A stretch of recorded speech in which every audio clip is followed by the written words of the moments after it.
noite, pessoal. Eu sou Edivaldo Toledo, sejam bem-vindos ao programa Conexões.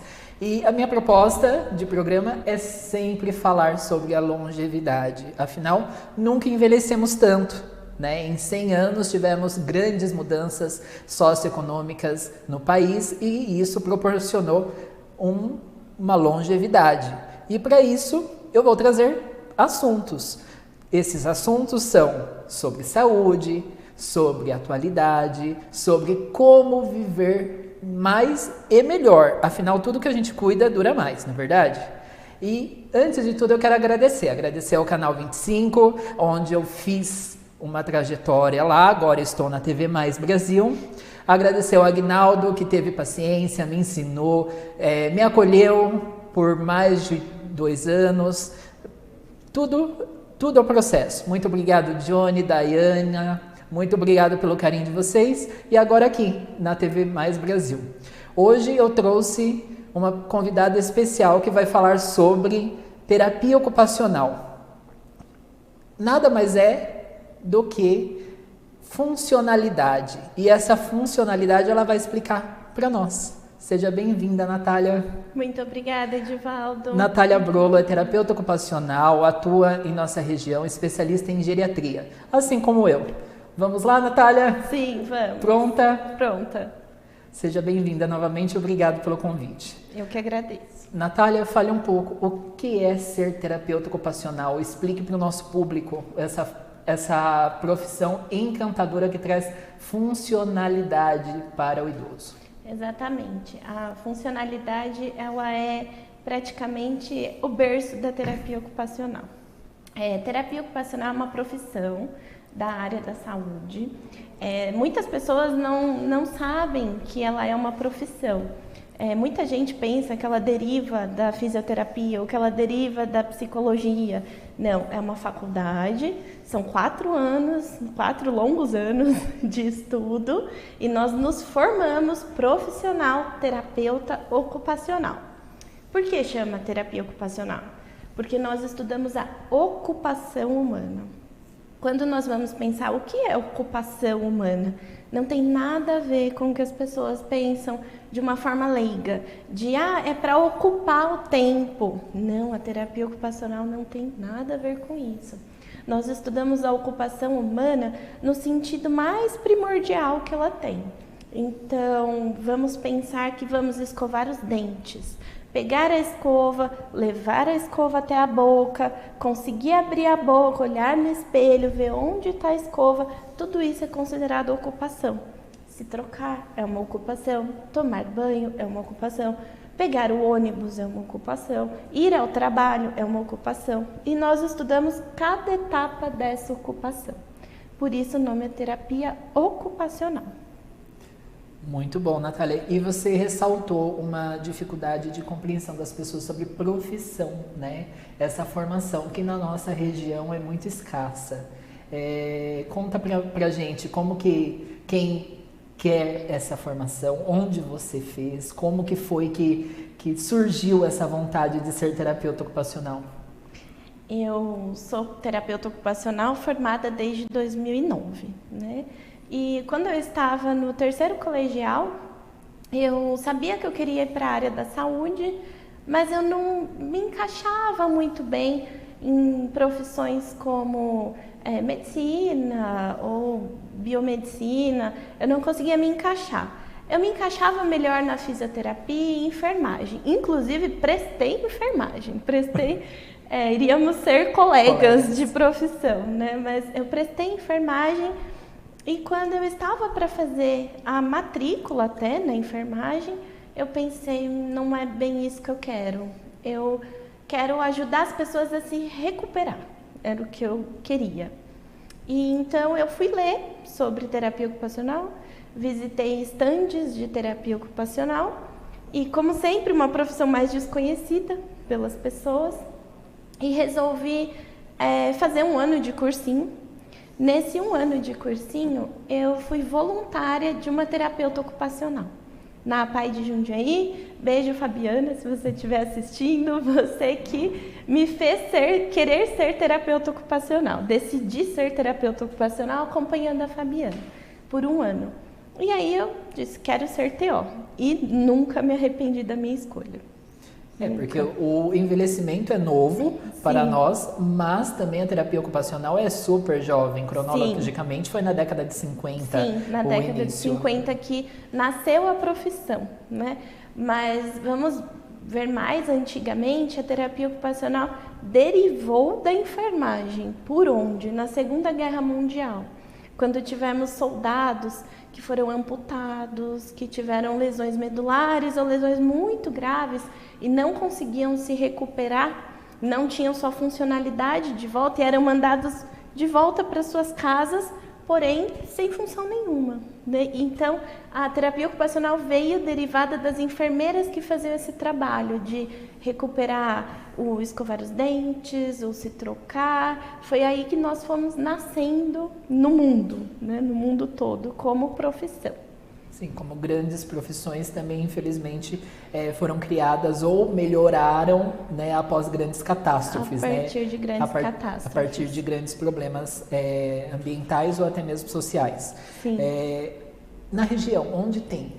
Eu me formei na PUC Campinas. É uma faculdade de terapia ocupacional bastante tradicional aqui na região.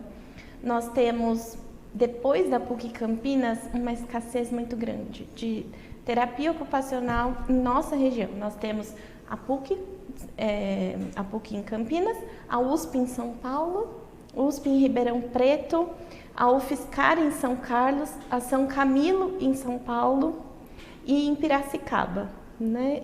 Só temos essas faculdades de terapia ocupacional na região.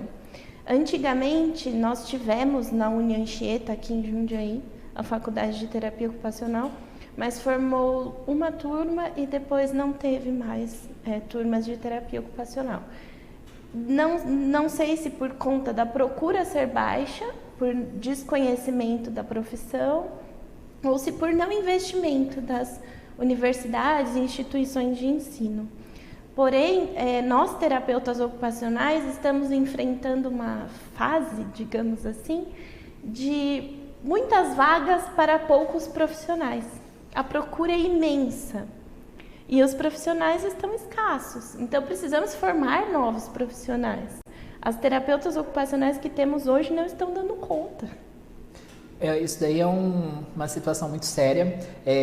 Eu que atuo na área de atendimento domiciliar, vejo o quanto é necessário e a escassez dos profissionais. Então, fica um alerta para as universidades da região, a Unifacamp, Silvia Oyama, se puderem me marcar e chamar a Silvia Oyama, que é coordenadora de curso da área da saúde lá na Unifacamp, por favor, abra campo para a terapeuta ocupacional, que os nossos idosos vão agradecer. Sim. Lógico que não é uma atuação exclusiva para a terceira idade, mas é de grande valia para a atuação no mercado da área da saúde, que auxilia muito os cuidados. A partir do momento que a pessoa desenvolve uma função, os cuidados ficam muito mais fáceis. Sim, né? Com certeza. E, Natália, conta pra gente como que foi que você foi cair, assim como eu, na área de geriatria. É bem curioso. Eu saí da faculdade dizendo que eu ia fazer pediatria. Saí da faculdade apaixonada pela neuroinfantil, pela área da na UTI neonatal e queria isso. Porém, o meu primeiro emprego que me fisgou foi em um ambulatório de geriatria, no Ama Previne em Atibaia, lá no Hospital Novo Atibaia. Um beijo para o pessoal Novo Atibaia também, meu primeiro emprego, tenho um carinho imenso por eles. E caí lá no ambulatório de geriatria e comecei a trabalhar com os idosos, trazer funcionalidade para eles. E fui me apaixonando de uma forma que eu esqueci a pediatria e falei, vou fazer pós-graduação em gerontologia. E fui fazer, fiz a minha pós-graduação em gerontologia na Unifesp em 2012 e eu não parei de atuar com a gerontologia e geriatria desde então, desde 2010. Muito bem, Natália. Agora a gente vai para um intervalo e já voltamos. Olá, tudo bem com vocês? Espero que sim. Quem me acompanha sabe o quanto eu falo da importância de prevenções de lesões na pele dos idosos. E uma ótima indicação, a indicação que eu sempre recomendo aos meus clientes, é a pomada Geriaderm da DV Pharma. A Geriaderm é a primeira pomada de indicação para prevenção de brotoejas e assaduras em idosos e também em adultos que têm essa necessidade de utilização da pomada. Sua fórmula secativa e ação cicatrizante pode ser utilizada para prevenção e tratamento de lesões. Além disso, sua composição é fácil de espalhar e remover, com excelente poder de absorção pela pele. Você encontra a pomada Geriaderm da DV Pharma em uma farmácia perto de você ou contate um distribuidor. Para saber mais, acesse advfarma.com.br/Geriaderm. Olá pessoal, estamos de volta aqui com a terapeuta ocupacional Natália Brolo, especialista em geriatria, e estamos esclarecendo ao grande público o que é ser e onde atua uma terapeuta ocupacional. Natália, conte para nós, além do público da terceira idade, onde, como e quais benefícios nós teremos e temos contratando uma terapeuta ocupacional. O terapeuta ocupacional é um profissional extremamente versátil, né? Nós atuamos, inclusive, Edivaldo, na área da educação, né? Na área da educação especial, em crianças que precisam de um acompanhamento diferenciado. Nós atuamos no infantil, educação, desenvolvimento neurológico, reabilitação neurológica. Atuamos com reabilitação de adultos, né, funcionais, tanto na neurologia, falando da reabilitação física, quanto na saúde mental. A terapia ocupacional tem um papel na saúde mental. Então, atuamos em CAPS, em residências terapêuticas, em ambulatórios de saúde mental, porque desordens de saúde mental também trazem prejuízos para a funcionalidade da pessoa, né? Então, você não consegue ter uma funcionalidade adequada nas suas atividades de vida diária com desordens mentais graves. E a área em que eu atuo, que é a área da gerontologia, trazendo funcionalidade para idosos que estão disfuncionais por uma doença neurodegenerativa ou porque precisam de reabilitação neurológica por ter sofrido um AVC, por ter tido um TCE, uma lesão medular. É a área em que eu mais atuo, que é adulto e idoso, reabilitação neurológica e cognitiva. Entendi. E, Natália, citando o AVC, que você falou, que é uma das doenças mais incapacitantes no mundo, como que nós podemos, aí eu falando para um público restrito, que seria um público que tem convênio de saúde, como que nós conseguimos o atendimento com a terapia ocupacional para reabilitar um paciente com pós-AVC? É lógico que no SUS nós temos um outro caminho, sim, mas no plano de saúde, como que nós fazemos para ter acesso ao serviço? Algumas clínicas que têm terapeuta ocupacional cobrem convênios médicos, né? Hoje em dia temos muito sistema de reembolso, onde o profissional de saúde e terapeuta ocupacional está incluso, pode emitir um recibo ou uma nota do atendimento e o paciente conseguir o reembolso. Então, procurar essas clínicas onde tem, muito provavelmente o paciente está fazendo fisioterapia também após um AVC, eles são coligados, né? A fisioterapia e a terapia ocupacional nessa reabilitação. Procurar as clínicas de fisioterapia que conheçam os terapeutas ocupacionais e buscar esse atendimento. Entendo. E na Rede SUS, qual é o caminho? A Rede SUS tem um caminho mais conhecido, né? Após o próprio AVC, a pessoa é encaminhada para o Centro de Referência de Deficiência Física e Neurologia, falando aqui, né, da nossa região, e esse centro de referência encaminha a pessoa para a reabilitação caso ela necessite. Entendo. Natália, qual é a sua patologia que você consegue melhor desenvolver a sua atuação na sua área de conhecimento? Conta para nós. A minha maior atuação hoje, em que eu me dedico mais, são na gerontologia, cuidados paliativos e orientação familiar. dentro dos cuidados paliativos. Do público idoso, que tem doenças neurodegenerativas, em sua maioria. Eu acompanho essas famílias, tanto quanto o idoso, para trazer maior funcionalidade para ele no dia a dia, apesar de suas doenças, apesar de sua incapacidade ou de sua dificuldade perante a doença, e acolho essas famílias, porque traz muito sofrimento para todo mundo. Então, a minha atuação não é exclusiva hoje com o idoso que está com a doença, sim, é um acompanhamento familiar. Conta para nós como que é esse acolhimento, Natália, porque só quem tem um paciente com neurodegeneratividade em casa sabe o quanto ainda é carente de informação e de acolhimento. Às vezes a pessoa se sente sozinha, se sente desacolhida pelo próprio sistema de saúde, e nós, como profissionais da área da saúde, temos a obrigação desse acolhimento. Sim. Com um paciente portador de Alzheimer, demências, que são tantas, Parkinson. É um diagnóstico muito complexo, que nós sabemos que não tem cura, e é difícil de compreensão ao familiar. E o papel da terapia ocupacional tem esse papel, além do idoso, também com a família, de acolhimento. Conta para nós um pouco dessa experiência no atendimento domiciliar, Natália. Esse atendimento familiar, eu não iniciei fazendo esses atendimentos. Eu iniciei fazendo estimulação cognitiva semanal com esses pacientes que eu acompanho hoje, em sua maioria. E eu percebia que a estimulação cognitiva semanal para esse paciente era muito importante para manter suas habilidades cognitivas, porém não era suficiente para a família. Eu sentia que a família continuava angustiada, continuava tendo sofrimento e não sabendo lidar com comportamentos desse idoso, com disfunções desse idoso. E eu pensei comigo, eu falei, eu preciso fazer algo mais pela família do que pelo próprio idoso, porque eles chegam em algum grau de incapacidade onde nem a estimulação cognitiva eles aceitam.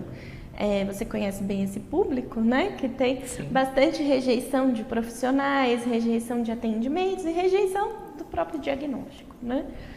E quando eu pensei em começar atendendo as famílias, comecei com reuniões familiares onde eu explicava o que era a patologia, apesar de já ser explicado por toda a equipe, deixar bem claro que esses pacientes são acompanhados por uma equipe, ninguém consegue fazer um trabalho sozinho com esses pacientes. Mas eu explicava novamente o que é a patologia, explicava por que alguns comportamentos apareciam, como lidar com esses comportamentos, que eu levanto aqui, que é o mais difícil para a família. Não saber lidar com os comportamentos dos idosos, vamos citar aqui Alzheimer, com demência de corpos de Levy, demência frontotemporal, Parkinson, que acompanha a demência. E eles não sabem lidar com os comportamentos, é muito difícil para a família. O meu pai, a minha mãe era de uma forma e hoje ele é de outra. E como que eu respondo? Eu respondo da mesma forma que eu respondia antes? Eu trato ele da mesma forma que eu tratava antes? Hoje ele não escova o dente mais, hoje ele não toma banho sozinho. O que eu faço? Eu dou banho nele ou eu posso ajudar? E eu comecei essas orientações assim. E hoje eu trabalho especificamente no atendimento domiciliar com isso, com as orientações dos familiares, para isso reverberar na funcionalidade do idoso. Eu vou fazer uma pergunta, Natália, um pouco complexa, que é de difícil compreensão para quem não, de fato, ainda não estudou de uma forma profunda a neurodegeneratividade, que é o caso de portadores de Alzheimer e demência. Como meu familiar portador de demência consegue falar o meu nome, lembrar quem eu sou, mas não consegue executar algumas atividades de autocuidado? Como que a gente consegue abordar essa família que está carente de informação, está com essa dificuldade de compreensão e está vendo que está perdendo aos poucos o seu familiar? É bastante complexo, porque explicar para as famílias isso também é bastante complexo. Quando a gente fala em Alzheimer ou demência, o que todo mundo pensa no senso comum? Todo mundo pensa na memória. Na memória. Ah, mas não está perdendo a memória. Ele lembra de tudo. Ele lembra até o que comeu no café da manhã. Alguns lembram o que aconteceu ontem, o que aconteceu de manhã, mas não consegue tomar um banho. Não consegue fazer o próprio prato na hora da refeição mais. E nós temos que desmistificar para essas famílias o que é a demência e que ela vem acompanhada mais de disfuncionalidade, ou seja, não conseguir mais executar as tarefas mais simples do dia a dia, do que vem acompanhada de perda de memória. A perda de memória é o de menos, até, se a gente for dizer, né? Sim. Dentro de todo o contexto da demência, a perda de memória ela é o que menos impacta, não é a menos impactada, mas é o que menos impacta. O que mais impacta essa pessoa, esse idoso e essa família é a disfuncionalidade e as alterações de comportamento que vem acompanhado da disfuncionalidade. Sim, essa é a principal dificuldade para nós que temos o atendimento domiciliar. Eu que monto a equipe para atendimento domiciliar, faço supervisão, organizamos a escala, a demanda familiar, que é a dificuldade de compreensão, de fato, da parte cognitiva de perda do idoso ou do portador de neurodegeneratividade, que a gente sabe que não é só idoso, infelizmente, que possui um quadro deste clínico, mas também é uma dificuldade de compreensão da parte emocional, né, Natália? Sim. É muito difícil a gente ver que o nosso ente querido está partindo lentamente. Mas conta para nós outra curiosidade que eu já ouvi de famílias, e é muito importante a gente esclarecer que eu estou contratando um terapeuta ocupacional para jogar com o meu idoso, não é bem isso, mas vamos lá, vamos explicar para esses familiares a importância do terapeuta ocupacional. É por isso que eu quero ressaltar muito a importância, porque cada avanço de trabalho que o terapeuta ocupacional consegue, é muito mais fácil o cuidar e o manejo em casa. Sim. Conta lá, Natália. Quando vemos um atendimento propriamente dito do terapeuta ocupacional, utilizamos de atividades que nós chamamos de recursos terapêuticos. Então, quais serão nossos recursos terapêuticos? Pode ser um jogo de figuras, se ele ainda identifica figuras, um jogo de palavras, se ele ainda consegue ler e identificar palavras. E aí entram vários recursos, entram dominó, entra baralho, jogo de xadrez, de dama. E também usamos o recurso terapêutico que se identifique com aquele idoso. A gente é impossível propor um jogo de dominó para um idoso que nunca teve contato com o dominó, que isso nunca fez parte da vivência dele. Ou sugerir um jogo de palavras para um idoso que não é alfabetizado. O recurso terapêutico ele tem que ser coligado com a vivência desse idoso. Então, nós estudamos toda a vivência, toda a história e o que ainda existe preservado para montar o recurso terapêutico.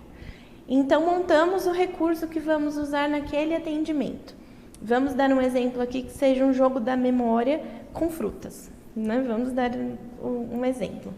Nossa, o terapeuta ocupacional está jogando ali com meu pai e minha mãe, parece não ter sentido. O que na visão do terapeuta ocupacional estamos trabalhando? Identificação, para quando ele tiver vontade de comer alguma coisa, ele ainda consiga identificar. Associação, nós usamos a associação para nos vestir, então cueca é cueca, tenho que colocar por baixo da minha roupa, isso é uma associação, sendo trabalhada com aquele recurso terapêutico. Independência, de poder falar ainda de forma independente, o que precisa, o que quer. Memória, trabalhamos dentro desse recurso. Então, um recurso terapêutico trabalha inúmeras funções cognitivas para um idoso. E motoras também. Muitas vezes vemos, o terapeuta ocupacional tá ali mexendo na massinha com o meu pai, né? Apertando a massinha. Temos esses atendimentos também. Por que nós estamos ali apertando a massinha? Não é simplesmente para que ele abra e feche a mão, né? Não é simplesmente um movimento pelo movimento. O terapeuta ocupacional está ali pensando para ele segurar o garfo, para levar para a boca, como que ele tem que fazer esse movimento, para ele escovar os dentes, pegar a escova, levar a boca, a escova de cabelo. Eu costumo brincar que o terapeuta ocupacional é uma visão minuciosa. Nós olhamos para um paciente, a gente começa a desmembrar todas as funções, etapas de funções e aonde a gente pode ajudá-lo. É o que eu disse no começo, né? Trazer uma função para aquela desfuncionalidade momentânea. Sim. Pode ser momentânea, como pode ser progressiva, como Sim. é o caso de outras doenças. Outra curiosidade muito grande que nós temos no atendimento domiciliar, em casos específicos, é a síndrome do pôr do sol, Natália. É aquele manejo todo especial que o cuidador... Agora eu quero que você fale para os nossos cuidadores. Todos que prestam esse atendimento em casa, nós sabemos da dificuldade, a luta que é cuidar de um paciente neurodegenerativo, mas tem um horário ali muito pontual a partir das 3 horas da tarde, que começam, quero ir embora, não quero ficar aqui, vou sair, estou esperando meu marido, tem várias coisas. Fala um pouco para a família o que é a síndrome do pôr do sol, o que a gente faz, como que é o melhor manejo. A gente sabe que tem o caminho medicamentoso, mas só medicamento não é o ideal. Não. Que desespero, né? A síndrome do pôr do sol acho que um dos maiores desesperos das famílias e dos cuidadores. Porque o que ocorre ali? O idoso, principalmente o idoso que tem um quadro neurodegenerativo, tem um desajuste de melatonina ali na área hormonal, que isso afeta, né, ele cerebralmente, e ele tem uma angústia muito grande. Não é nem quando começa a entardecer, Edivaldo. Tem pacientes que iniciam a síndrome do pôr do sol às 10 da manhã. Né? Isso a gente consegue pescar que ele está na síndrome do pôr do sol pela alteração de comportamento, né? Pelo início do desespero, da perambulação, anda de um lado para o outro, e aí começa, o mais comum é eu quero ir para minha casa, quero ir embora para minha casa, me leva para minha casa. E aí eles fazem malas, né? Eles costumam fazer malas, fazer trouxinhas de roupa, e ir para a porta porque ele está indo para a casa dele. Isso nós ajudamos com o medicamento para que mantenha esse idoso um pouco mais calmo, um pouco mais sereno, mas os manejos ambientais e verbais são essenciais para essa fase. Senão nós vamos ter guerra todo dia dentro das residências. Como tem que ser esse manejo? Né? Primeiro que o mais importante é, um pouco antes do entardecer, acender as luzes artificiais da casa. Esse é o manejo ambiental, que a gente chama, né? O manejo que nós vamos fazer no ambiente. Então, acender as luzes da casa, que ele vai se sentir um pouco mais seguro, não vai observar o entardecer, isso vai trazer um pouco mais segurança e previsibilidade para esse cérebro. O manejo verbal consiste em: quero ir para minha casa. Como que o cuidador vai responder? Vai falar: não, você está na sua casa. Pronto, criou-se o pior cenário possível. Porque esse idoso, para ele, nessa memória afetiva que ele tem, ele não está na casa dele. E nós não sabemos para que casa ele quer ir. Então, qual a melhor conduta que eu oriento meus cuidadores, meus familiares a dizer é: tudo bem, você vai para sua casa. Fica tranquilo, mas vamos tomar um lanche antes, porque eu não sei se lá tem comida. E desviar esse idoso, essa atenção desse idoso para uma outra atividade. Normalmente as refeições são as atividades de maior conforto.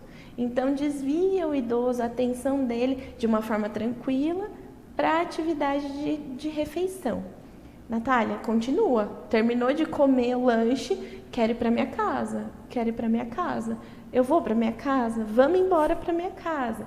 Isso é muito recorrente. Então, o cuidador vai continuar dizendo: o senhor vai para sua casa, o senhor, senhora vai para sua casa, fica tranquilo, é que o carro ainda não chegou. Daqui a pouco ele chega, quando anoitecer chega, e desvia para outra atividade de conforto. Banho, vamos tomar um banho? Para não ir para lá sem tomar banho, né? Então, desvia para outra atividade de conforto. Se o idoso tiver algo que ele goste muito de fazer, use essa atividade para esse horário. Por exemplo, assistir um filme ou missa, né? Algumas idosas gostam muito de assistir missa ou culto. Desvia esse idoso para essa atividade. É o essencial. E as pessoas me perguntam: Natália, eu estou mentindo? Eu vou mentir para minha mãe? Eu vou mentir para o meu pai? A gente não chama de mentira, a gente chama de manejo. Manejo para não ter conflito. Manejo de conforto, né, Sim, Natália? manejo de conforto, porque se a gente não manejar dessa forma, vai ter problema para o idoso, para o familiar, e eles vão ficar dentro de um conflito eterno, não vão conseguir sair. Porque a síndrome do pôr do sol pode durar 1 ano, 6 meses, 8 meses, dia após dia. Sim. Imagine você em um conflito, imaginando querer ir embora para alguma casa, talvez que seja da infância, uma casa que fisicamente já não existe mais, somente no emocional, e no ambiente desconhecido, onde você olha a sua filha, seu filho, e você não reconhece aquele familiar. E além de tudo, ainda mais com um cuidador dentro de casa, um estranho. Então, isso não trata-se de uma mentira. Quando nós pedimos para a família concordar, tentar propor algo mais adequado, legal para o idoso, não são mentiras. Infelizmente, muitas vezes a gente realmente tem que encarar um personagem naquele cuidado, mas é um manejo de conforto. Vamos rapidinho para o intervalo e logo mais a gente vai saber um pouco mais sobre a terapia ocupacional.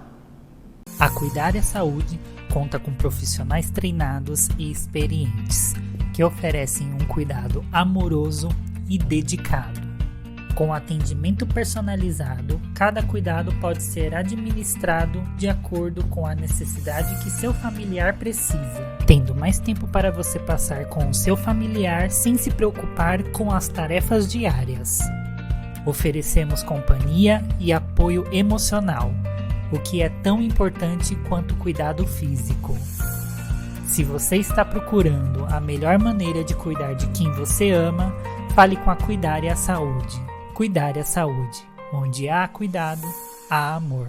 Olá pessoal, estamos de volta aqui para falar sobre terapia ocupacional e tem uma curiosidade que muitos não conhecem, né, Natália? Que a terapia ocupacional consegue prevenir deformidades quando o paciente é acamado e também lesões de úlcera por pressão, ou seja, não é só uma atribuição da enfermagem, também é uma grande orientação da terapeuta ocupacional. Você quer falar um pouquinho sobre isso? Sim, podemos falar sobre isso.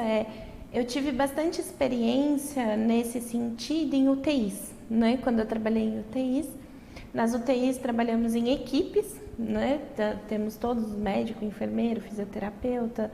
E a TO tem um trabalho muito importante, principalmente no Covid, nós tivemos trabalhos muito importantes nas UTIs, de posicionamento em leito. Então, nós posicionamos esse paciente de uma forma adequada no leito, porque o fisioterapeuta, ele vai lá, ele faz o movimento do paciente, trabalha toda a movimentação passiva para que esse paciente também não tenha deformidades. Nem dor, nem perda de massa, de movimentos. Porém, o terapeuta ocupacional, ele promove um posicionamento adequado, porque o fisioterapeuta está lá em um momento do dia, vários momentos, mas não é o dia todo. E como vai ficar esse posicionamento? O posicionamento pode propiciar uma úlcera por pressão, ou esse posicionamento pode prevenir uma úlcera por pressão. A terapia ocupacional constrói, né, confecciona coxins, né, muito conhecida essa palavra dentro de hospitais, coxins para o melhor posicionamento de occipital, sacral, calcâneo, para maior conforto, e também pelos pacientes que acabam entrando em padrões flexores, principalmente das mãos Em UTIs é muito comum. E esses padrões flexores causam deformidades, encurtamento dos tendões e dor. Isso causa dor para esses pacientes. Confeccionamos também dispositivos para alongar e ficar em posições funcionais dos pacientes acamados. Então, é uma profissão muito versátil, né? Sim, bastante versátil. Lógico que aqui ela acabou abordando sobre o atendimento em unidade de terapia intensiva, mas essas deformidades também acontecem em pacientes acamados, Sim. em casa, pós-AVCs, Sim. avanço de Alzheimer já em graus avançadíssimos, demências e Parkinson, né, Natália? Está crescendo, infelizmente, né, os diagnósticos precoces. Felizmente por ser precoce, mas infelizmente por ser um diagnóstico, né, e muitas vezes bem precoce, né, a partir aí dos 45, 48 anos. Sim. Vamos falar um pouquinho sobre o Parkinson? Sim. A atuação no Parkinson, ela é transformadora. A atuação da terapia ocupacional no paciente com Parkinson. Principalmente aqueles que apresentam sintomas não só cognitivos, mas sintomas motores em membros superiores, né? Principalmente os que apresentam ou uma rigidez muito grande ou o famoso tremor, né? Que todo mundo conhece o tremor. Que nem sempre está associado. Quando apresentam esse tremor, esses pacientes têm uma dificuldade imensa de se alimentar. Né? Começa uma dificuldade tão grande porque nós pensamos, com o garfo não está mais indo, então vou usar a colher. Mas com a colher também não dá. Né? O tremor de ação, ele é tão intenso que esse paciente não consegue mais levar a comida até a boca. E o que os familiares e o próprio paciente pensam? Então, para comer, vou dar na boca do paciente, né? Vão alimentá-lo, porque não pode ficar sem comer. E o que acontece nesse ato de eu alimentar um paciente que pode comer sozinho ainda? Esse cérebro vai começar a perder essa função precocemente. Perder a função de como se leva um talher até a boca, os movimentos que nós fazemos para levar um talher até a boca. Por que eu falo muito de talher? Por que eu falo muito de alimentação? Porque é a nossa atividade mais básica. Sim. Nossa funcionalidade mais básica, primitiva e mais essencial é a alimentação. E cultural. E como que um terapeuta ocupacional age ali, então? Tá falando que ele não come mais sozinho, então o que o terapeuta ocupacional faz por ele? Nós temos as adaptações de utensílio. Muito provavelmente alguém já viu. Uma colher mais grossa, com o cabo mais grosso, ou uma colher tortinha para ali, tortinha para aqui. Muito comum em demências. Né? Muito comum em demências. Então, vocês vão falar, um terapeuta ocupacional passou por aqui. Viu uma colher em um ângulo diferente, um terapeuta ocupacional passou por aqui. Porém, algumas pessoas tentam por elas mesmas fazer essa adaptação. Nós não engrossamos o cabo da colher a olho nu, nem também entortamos a colher para qualquer lado.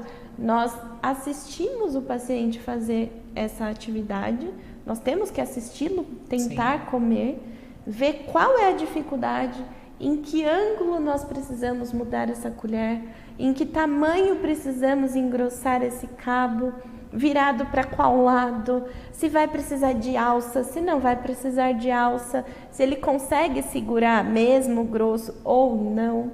Então, tudo vai sendo adaptado para que ele possa realizar a atividade com independência. E quando ele realiza, ali é transformador, assim, os pacientes que não estavam conseguindo comer sozinhos, voltarem a comer sozinhos.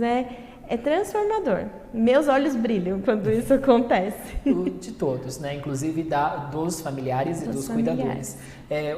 O projeto do programa Conexões, Natália, é sempre trazer um assunto que seja de grande angústia dentro da casa, e essa é minha proposta de conexão com os meus familiares, dos meus clientes. Essa dificuldade de compreensão e de acolhimento, como eu disse em outro bloco, do acolhimento da falta da equipe multidisciplinar, porque realmente é muito custoso economicamente nós termos uma equipe multidisciplinar ao nosso dispor, e também a compreensão do passo a passo dessas doenças tão avassaladoras que não atinge só um membro, atinge a família inteira. Por isso que é muito importante, desde o início do diagnóstico, enquanto nós temos a função preservar. Por isso que a Natália enfatizou a parte da alimentação, porque culturalmente as pessoas não querem deixar o idoso se sujar, não querem deixar o idoso derrubar a comida no chão, né? É uma questão cultural, nós temos esse hábito, e é brasileiro, e é latino, mas ao mesmo tempo é muito angustiante quando a gente vê o idoso que não está conseguindo comer. Por isso que é muito importante a preservação das funções, né? Não só da alimentação, né, Natália? De outras funções, a higiene, o andar, o manejo. Você quer discorrer um pouco para falar com o nosso público, que é muito importante eles terem essa informação. O que nós consideramos cuidar? Eu converso muito isso com os familiares. O que é considerado cuidar para você? Porque para muitos familiares, considerar cuidar do meu ente querido é vesti-lo, poupá-lo, poupar a energia dele. Então eu vou dar na boca dele para poupar o sofrimento. É difícil para ele, então eu vou poupar o sofrimento dele, vou dar para ele. Vou vestir o meu ente querido, vou colocá-lo na cadeira de rodas para ele não ter esforço de andar, vou fazer tudo por ele. E isso as pessoas consideram cuidar, né? É uma forma de considerar cuidar. Quando a gente entra dentro dessa família, dentro dessa casa, para tentar mostrar que você dar um pouco de independência para ele, nas atividades que ele conseguir fazer, também é um ato de cuidar, e melhor do que fazer tudo por ele, porque esse idoso vai se sentir melhor. Sim. Quando ele não faz nenhuma atividade dele, ele não se sente bem. Ele vai se sentir melhor realizando alguma atividade, nem que sejam frações das atividades. Não precisa ser a atividade toda. Então é uma frase que eu uso muito, acho que todas as famílias que eu atendo conhecem essa frase. Vamos fazer junto com ele e não por ele. Isso mesmo. É muito importante, enquanto ele tem função, preservar ou estimular.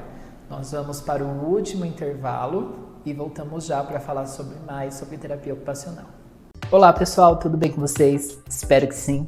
Hoje eu quero apresentar para vocês o Advancept, da ADV Pharma. É um removedor de curativos, formulado especialmente para a retirada de esparadrapo e aquela colinha que fica sempre sobre a pele. Também pode ser utilizado para a retirada daquele curativo tipo filme, aquele transparente. Sua fórmula é exclusiva, não contém álcool e contém um silicone, emolientes e solventes que não causam dor. Além de criar uma barreira protetora sobre a pele, também vão hidratar. Sua aplicação é muito simples, basta você aplicar sobre o curativo e aguardar 1 minuto para que o produto absorva, e após isso você pode retirar o esparadrapo de forma prática e indolor. Fácil, né? Retirar o curativo dessa forma. Você pode encontrar os produtos em 30 ml, 100 ml ou 200 ml. Tudo isso daí vai depender da sua rotina de curativos em sua casa.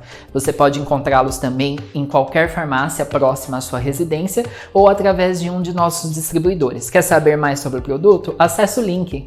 Até logo. Tchau, tchau. Estamos de volta com o programa Conexões, falando com a terapeuta ocupacional Natália Brolo, especialista em geriatria.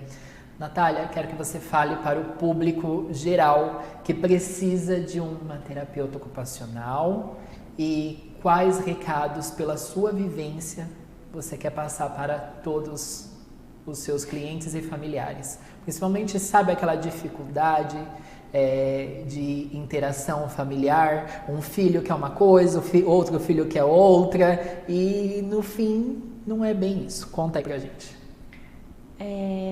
Trabalhar com essa dinâmica familiar é algo difícil por si só. As famílias já têm suas psicodinâmicas próprias, cada uma tem a sua, eu tenho a minha, você tem a sua, e as suas dificuldades. Quando um profissional adentra essas dificuldades e essas famílias, trazendo orientações, trazendo necessidade de dar funcionalidade, as famílias se esquivam bastante, né? Falam, o que ela veio mandar na minha casa, mandar na minha rotina? Refazer a rotina, a mamãe sempre comeu assim, dessa forma. Por que vai mudar tudo agora?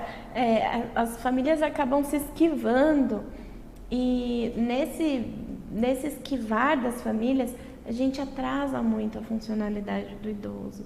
Temos atrasos, né, de poder promover um pouco mais de função, um pouco mais de sentimento de pertencimento à sociedade que esse idoso precisa ter. Ele precisa sentir que ele ainda pertence ao ambiente em que ele está. E através de uma rotina funcional, junto com os cuidadores contratados ou familiares, ou seja, quem for que vai promover essa rotina, é essencial para ele. E se nós ficarmos travados nela, vamos atrasar e esse paciente vai perder tempo. E nós não estamos lá para perder tempo, estamos para ganhar. Uma frase muito bacana que eu ouvi na faculdade era que a terapia ocupacional não aumenta os dias de vida de um paciente, mas ela pode aumentar a vida desses dias. Sim, fundamental. Trazer qualidade de vida e uma esperança Sim. de horas melhores. Não Sim. são dias. Dias é muito tempo. Porque só ter a garantia de se viver mais não é uma garantia de funcionalidade. Como vai ser essa vida a mais? Essa é a nossa função como equipe multidisciplinar, multiprofissional. É como será essa vida a mais? A gente não garante que sobreviver e viver mais tempo é um tempo de qualidade e funcionalidade. Mas os profissionais da equipe multidisciplinar estão ali para isso, para fazer essa extensão de vida ser a melhor possível. Sim. Natália, como que faz para te achar, para falar sobre sua experiência, para você vir a público contar um pouco sobre a terapia ocupacional, contratá-la como terapeuta ocupacional? Passa para nós seu contato, telefone, Instagram, como nós achamos você? As minhas redes sociais, o meu Instagram é natalia.brolo.to, Natália sem H, né? Esse é o meu Instagram, podem me contactar por ali também. E também tem o meu telefone, né, que é o meu meio de contato mais fácil com as famílias que me procuram. Pode falar o número? Pode, por favor. 11 9 7286 3026. Repete, por favor. 11 9 7286 3026. Algo mais que você queira falar para seu público? Ficou alguma informação? Eu espero que as pessoas estejam mais esclarecidas sobre a terapia ocupacional, que se estiverem esclarecidas que é uma profissão, eu já fico muito feliz, porque é muito comum ninguém saber que é uma profissão, né? Que a gente estuda 4 longos anos para ganhar aquele diploma de terapeuta ocupacional. E espero que tenhamos uma formação específica na nossa região. Espero. É uma esperança para que a gente consiga suprir as demandas, porque se continuar dessa forma, os terapeutas ocupacionais não vão conseguir suprir. Nós já não temos, né, uma quantidade de terapeutas ocupacionais suficientes, né? Temos um grande número na região de instituição de longa permanência, Sim. Temos bastante campo para atendimento domiciliar e, infelizmente, nos deparamos com essa falta desse profissional. E o que nos preocupa muito é a substituição do terapeuta ocupacional por outros profissionais. Né? Está ocorrendo isso, a substituição de terapeuta ocupacional por outros profissionais. Não criticando as instituições, criticando a própria escassez de profissional. Sim. Né? Porém, nenhum outro profissional consegue executar o que outro profissional faz. Então, eu nunca vou conseguir, como TO, executar o que um físio executa. Você, como enfermeiro, nunca vai conseguir executar o que eu, TO, executo. Sim. Cada um consegue executar a sua especificidade. Então, para que não ocorra essa substituição, que vai penalizar o paciente, não o profissional, vamos tentar abrangir os cursos de terapia ocupacional por aqui. Não é só o ato de fazer, é o porquê fazer Sim. a atividade. Tem que ter um porquê. Bom, muito obrigado a você que assistiu o programa Conexões. Vou trazer sempre assuntos relevantes. Caso você tenha alguma sugestão de pauta, entre em contato lá no meu Instagram, @edivaldo.toledo. Tem meu telefone comercial lá, que é 11 94007 5391. E caso você precise de cuidadores de idosos ou cuidadores de pessoas em sua residência, contacte a Cuidare, que com certeza nós vamos atender com o maior carinho você e sua família. Acesse o site cuidareasaude.com.br ou edivaldodetoledo.com.br. Muito obrigado pela sua audiência e até terça-feira que vem, às 20 horas. Até logo. Tchau, tchau.